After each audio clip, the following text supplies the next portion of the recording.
नमस्कार विद्यार्थ्यांनो, DAV Moil public school Sita Sawangi e learning क्लासमध्ये तुमचं हार्दिक स्वागत आहे। तर आज आपण इयत्ता चौथी विषय मराठी घटक श्रवण कौशल्य 1 यामध्ये बिरबलची खिचडी ही गोष्ट बघणार आहोत। तर मी तुम्हाला बिरबलची खिचडी ही गोष्ट सांगणार, तुम्हाला लक्षपूर्वक अवधानपूर्वक श्रवण करायचं आहे, ठीक आहे। आणि त्यानंतर शेवटी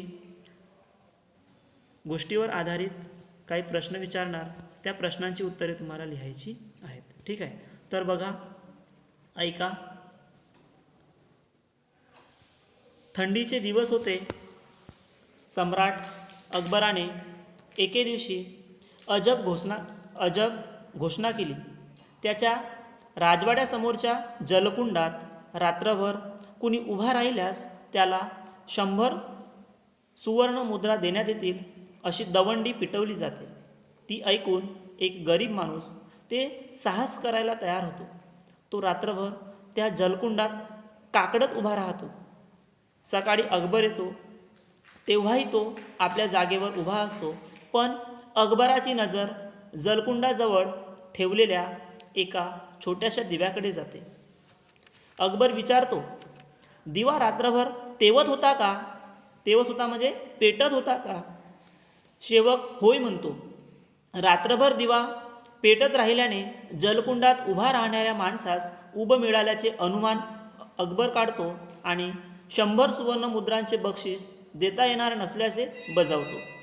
तो गरीब माणूस बिचारा दुःखी होतो। त्याला वाटते की आता बिरबलच आपल्याला न्याय देईल। तो बिरबलाकडे जाऊन संपूर्ण घटना सांगतो। बिरबल त्याला म्हणतो, तू आता घरी जा, मी बघतो काय करायचे ते। दुसऱ्या दिवशी दरबार भरतो। रोज वेळेवर येणारा बिरबल आज आला नाही म्हणून अकबर सेवकामार्फत बोलविणे पाठवतो। सेवक जाऊन परत येतो व बिरबल खिचडी शिजवत असल्याचे सांगतो। बिरबल खिचडी शिजवल्यानंतरच येणार असल्याचे राजा दरबाराच्या कामास सुरुवात करतो।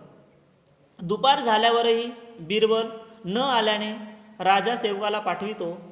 दुसरा सेवकही बिरबलाची खिचडी झालीच नसल्याचे सांगतो। बघा, अकबराला आश्चर्य वाटते। दरबार संपतो तरी बिरबल येत नाही म्हणून अकबरच त्याच्या घरी जातो।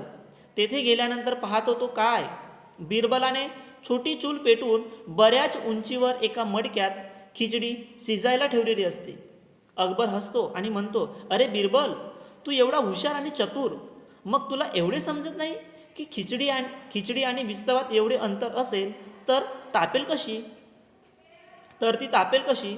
तेव्हा बिरबल म्हणतो, क्षमा असावी महाराज, दूरच्या दिव्याची ऊब घेऊन एखादा माणूस रात्रभर कडाक्याच्या थंडीत उभा राहू शकतो, मग याच न्यायाने खिचडी शिजायला काय हरकत आहे? राजाची चूक लक्षात येते।